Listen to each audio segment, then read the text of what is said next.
So the last one we have is obviously the one that really throws you right back onto the school playground, you know, whether you had a good time or a bad time. So we had people who said like, oh no, I didn't like school and I was told off for chewing gum. This is obviously bubblegum gobstopper. I really like them because they are, you know, like straight out of Willy Wonka's chocolate factory, something that, you know, this is something more manageable, but try to break through the outer casing and try to blow a bubble with it as well, which is, yeah, it's literally taking you straight back to your 7-year-old self on the school playground. So let's go back in time. So it's a bit of sonic time traveling we're doing here as well with a magic pill. All right, let's do this.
I'm really bad at blowing a bubble, but I will try one.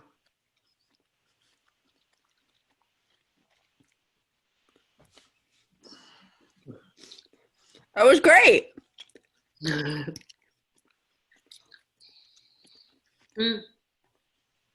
It's, I mean, I love the fact that it's definitely, it throws you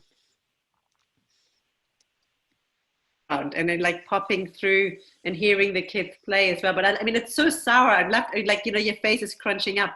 And at times I thought, like, should I warn you guys? It's just really sour. It's not just a little bit sour. It's, it's little face. But I like that, almost that dare, that childlike dare as well. It's like you put it in your mouth and there's just so much happening. It's like and because I like healthy eating, but there's some things that are just out there that just manipulate more in your mouth.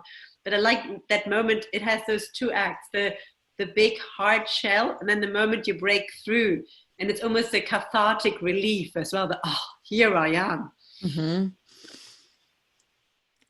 I really felt like I'd accomplished something when I got through. Yeah, it's really cathartic. It's almost like, like the equivalent of a 7-year-old orgasm.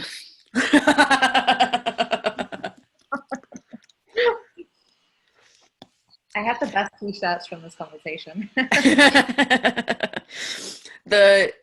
For me, it was like there's so much like bigness about that experience, or like the size of the gobstopper, especially like relative to the size as a child's mouth, right? Like it's like the whole mouth.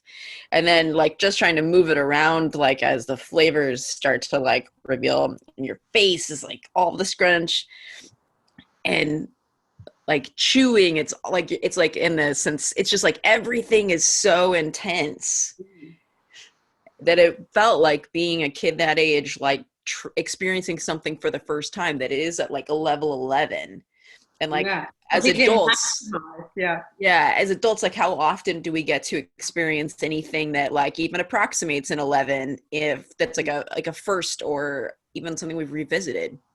So that is delightful.